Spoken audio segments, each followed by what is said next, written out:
నేను మళ్ళా మన కర్మఫలం గురించే మాట్లాడుతున్నాను. ఇప్పుడు అజ్ఞానం వల్ల మంచి ఎన్నో రకాలు తప్పులు చేస్తాడు. అజ్ఞానమే, దిస్ ఈజ్ ఇగ్నోరెన్స్.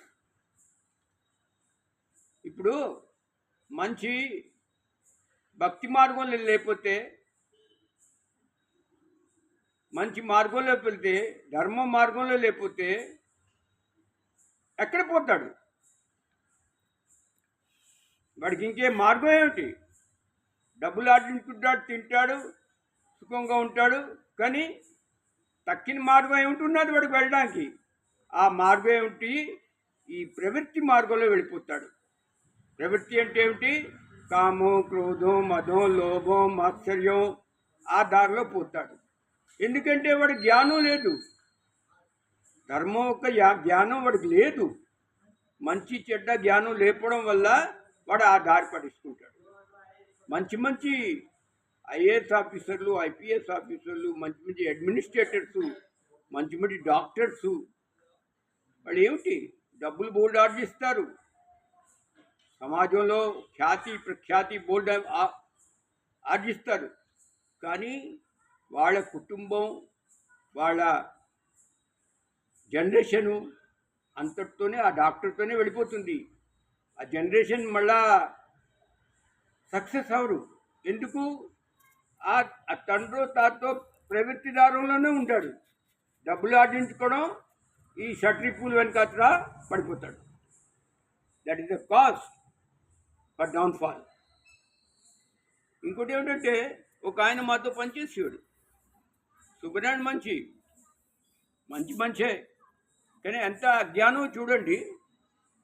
మళ్ళీ మిలిటరీ రిటైర్డ్ మనిషి, అంత జ్ఞానం చూడండి. ఇలా ఆఫీసులో మాట్లాడుతూ అంటాడు, చచ్చిపోయిన తర్వాత ఎవడికి తెలుసు ఎవడేమి చేశాడు, ఏం చేశాడు అని.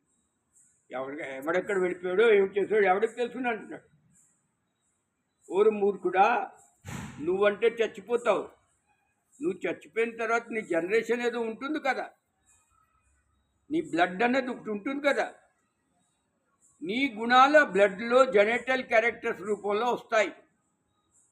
దేనికైనా మందు ఉన్నది, కానీ జెనెటల్ క్యారెక్టర్స్కి మందు లేదు. అది గుర్తుంచుకోండి.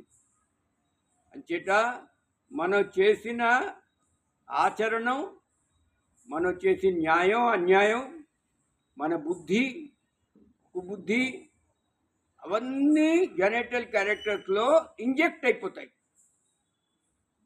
ఆ జెనెటల్ క్యారెక్టర్స్ 7 జన్మాల దాకా క్యారీ ఫార్వర్డ్ అవుతాయి. ఒక దొంగ ఉన్నాడు అనుకోండి, వాడి జనరేషన్లో కొంతమంది మంచివాళ్ళు అవ్వచ్చును, కానీ అవుతూ ఎవడో గజ దొంగ పుట్టాడు ఆ జనరేషన్ని చుమ్మటడానికి. ఒక డాక్టర్ ఉన్నాడు అనుకోండి, మంచి డాక్టరు, ఆ మధ్యని దాని తర్వాత జనరేషన్ ఎవరు డాక్టర్ అవ్వలేదనుకోండి, మళ్ళీ ఆ జనరేషన్లో ఎవడో ఒకడు మంచి డాక్టర్ పుడతాడు. అంచేత జెనెటల్ క్యారెక్టర్స్ అని ఉన్నవే అవి పోవు, ఆ బ్లడ్లో ఇంజెక్ట్ అయి ఉంటాయి. అదే మనిషికి అజ్ఞానం, అది తెలీదు. ఆ తెలియకపోవడం వల్ల అన్యాయం అక్రమం అన్నీ చేస్తాడు. ఇప్పుడు ఎవరిదో భూమి రాయించేసుకోవడం, ఎవరితోనో ఉద్యోగం ఇస్తానని ఎంతో డబ్బులు పుచ్చేసుకోవడం, అన్యాయం చేయడం, అప్పుడు సుఖంగానే ఉంటుంది.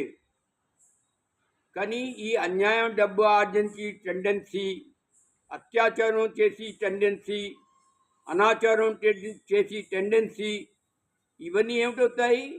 మన బ్లడ్లో ఇంజెక్ట్ అయిపోతాయి.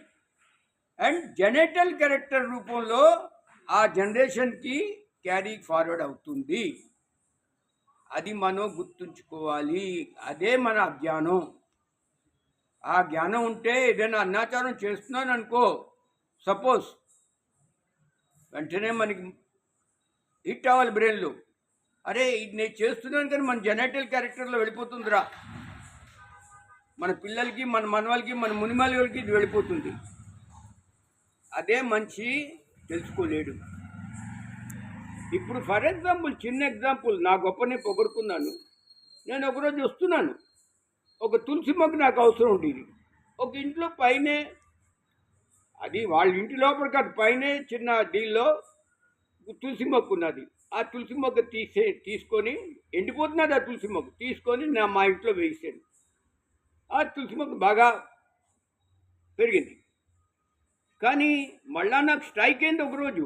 ఒరే, ఆ ఇంట్లోంచి నేను తులసి మొక్క తీసుకున్నాను, అది అన్యాయం పనే కదా. నాకేం అధికారం ఉన్నది వాళ్ళకి చెప్పకుండా వాళ్ళు తులసి మొక్క తీసుకోవడానికి?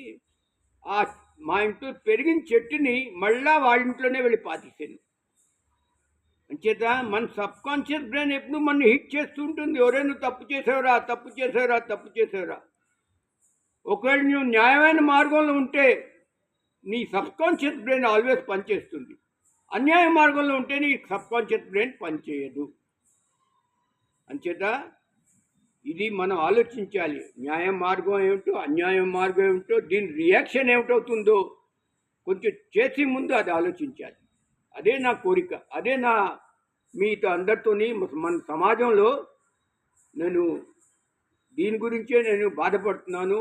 నేను దీని గురించే వందనం చేసి ఇంప్లిమెంట్ చేసుకోమని నేను చెప్తున్నాను.